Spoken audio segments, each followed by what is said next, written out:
xuân trôi qua nhanh tựa như giấc mơ, biết bao yêu thương phai nhòa vì con đã cất hết tình ngày vào đầy hư ảo. Con tìm cho con ánh sáng và nụ cười và nghìn thú vui, giữa đời băng gian tìm đâu thấy bình an.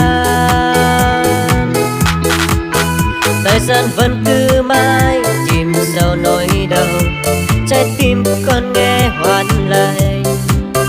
Màn đêm tối rút xuống tầm từ, tuyệt vào tiếng khóc.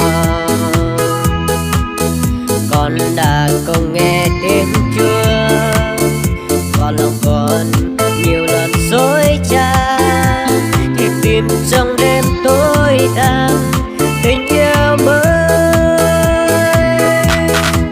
Con đã nhận ra cuộc đời này chẳng nghĩ chi nên thiếu vắng ngày, nhưng cuộc đời trong tay Cha nguồn sống mãi luôn tràn tuôn tâm hồn. Con đã nhận ra cuộc đời này chỉ có Giêsu đang còn cần, xin tình yêu thương Chúa sao lỗi lầm tim con trót mang.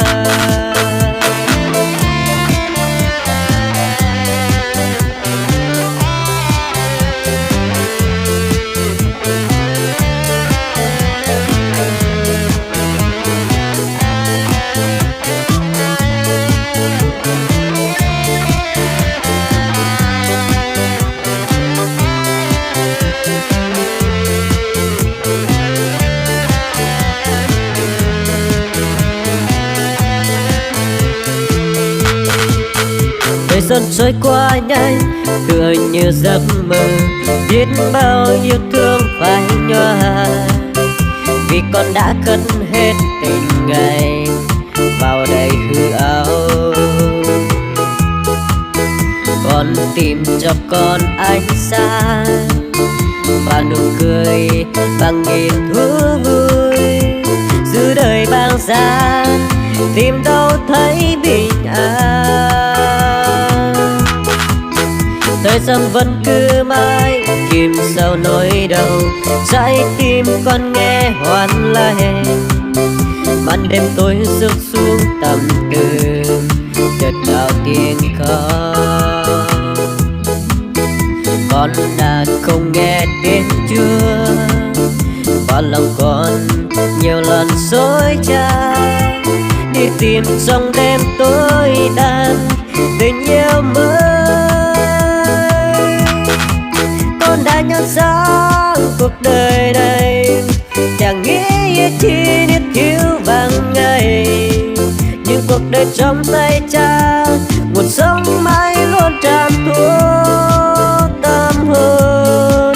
Con đã nhận ra cuộc đời này chỉ có Giêsu đang còn cần, xin tình yêu thương Chúa sao lỗi lầm tim con trót mang.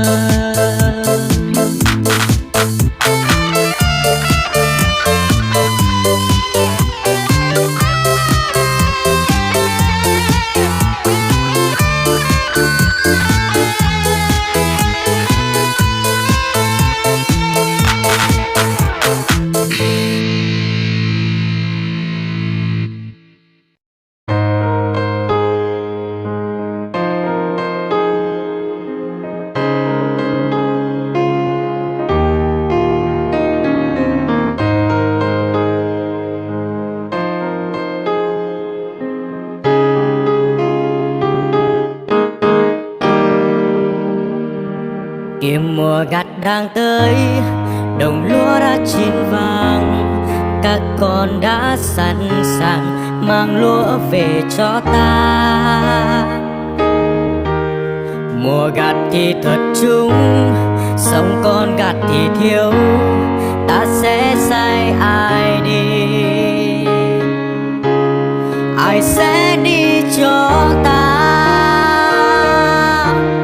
Kiếm mùa gặt đang tới, nào có mấy ai ra đồng ai ơi, một cánh đồng vàng bao la ngút ngàn.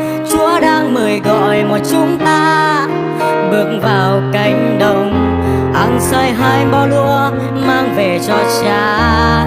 Kìa mùa gặt đang tới, mùa gặt lan ra khắp nơi, muôn nước muôn người suy tôn Giêsu. Người đi trong nước mắt sẽ gặt lấy mừng vui. Lạy Cha yêu dấu ơi, xin hãy sai con đến trong mùa ngài.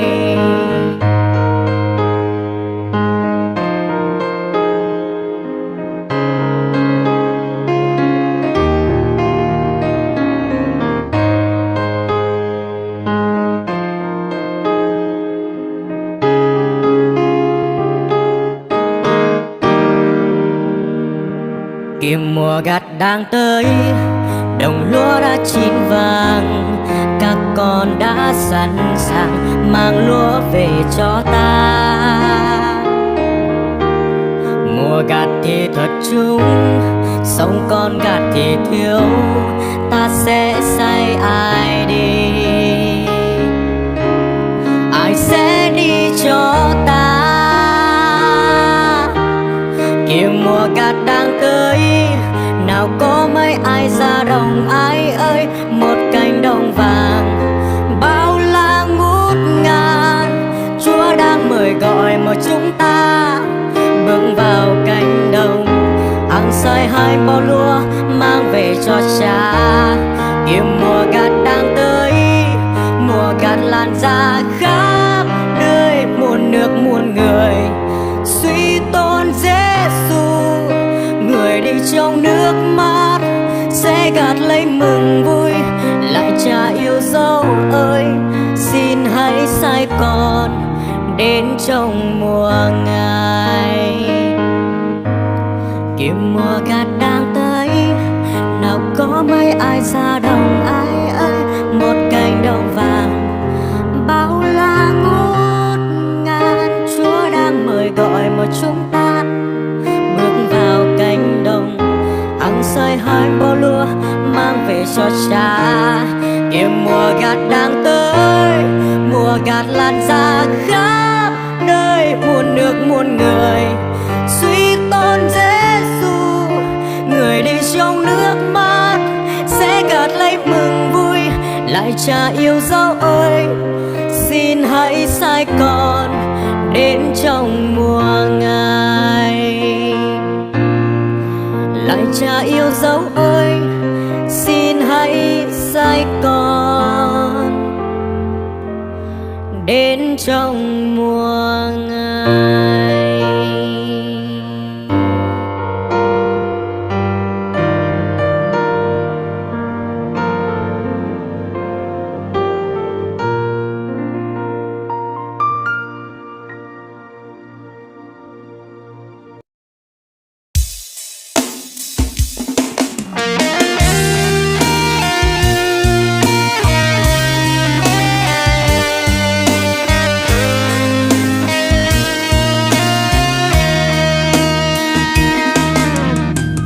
Bên cây bên cơ pla nở hờ đuôi đầy cờ, vô đây làm tơ trong phơ mata. Nhòa đây hạt bờ nhòa aku cơ đi đẹp, hạt hàng cơ trên phơ ang aku cơ đi. Cơ bơ giom đây cơ chú mẹ bà, bơ mà cơ nè bơm gió từ ca. Cơ mềm buồn khoan và bơ mà cơ hình, anh cơ tay đá cơ đây cả ra.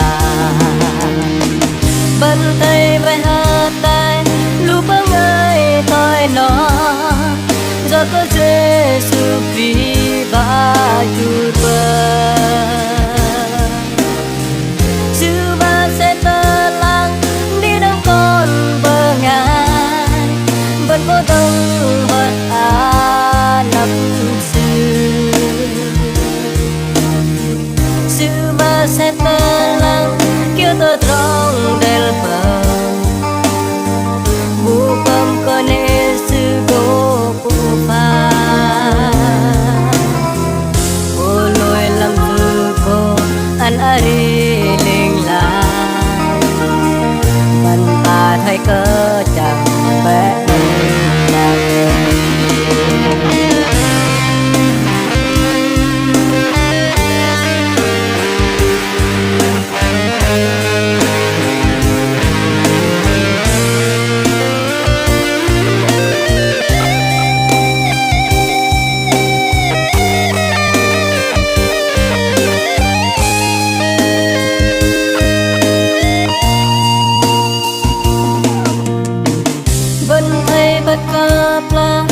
hơ tuổi cây cờ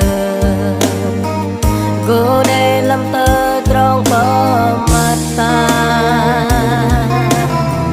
doa đây hát bờ doa có cơ đi đây hát ham cơ trên bờ ang câu cơ đi cơ bờ giom đây cơ chú mẹ bà bờ mà cơ nệ bơm gió từ cả cơ mẹ bol bol và bờ mà tờ hin anh cơ tay đắc cơ đây ra bên tay bay hơ tay lu bơ ngay thôi nó rồi có Giêsu vì và chúa sư ba sẽ tơ lăng đi đang con bờ ngài vẫn có đông vật nấp sư sư ba sẽ tơ lăng kêu tơ trong bel bờ bu bơm cơ nê sư cô bu pa bu lôi lâm sư cô anh ari linh la mình thấy cơ chẳng bé đông đang ấy mình thấy cơ chẳng bé đông đang ấy.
bởi chàng mơ dạng y hàng tơi ปากเลยเองคำเมื่อกลงจือโกนโกธา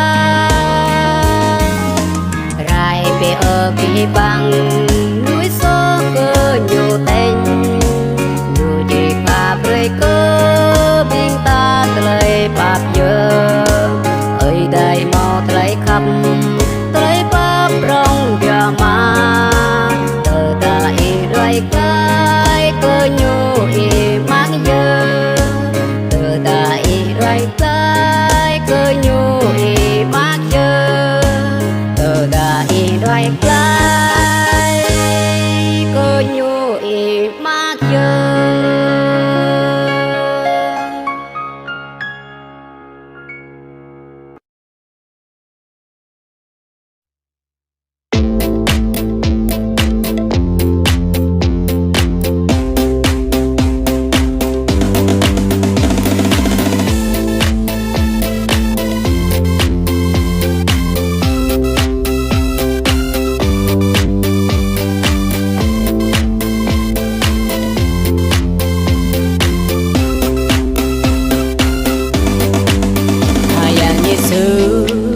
Tục lời nắp ta kén ta núi xò san đê dân như bạc lời khắp rong bề lời nục noa ni ở Giêsu ô khắp đồ lại núi thái yang tục lời nắp đi câu thái yang san trái chân câu bồ bồ màu ghét tươi ngà xiết lời khắp như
chân như bạc lệ khắp rong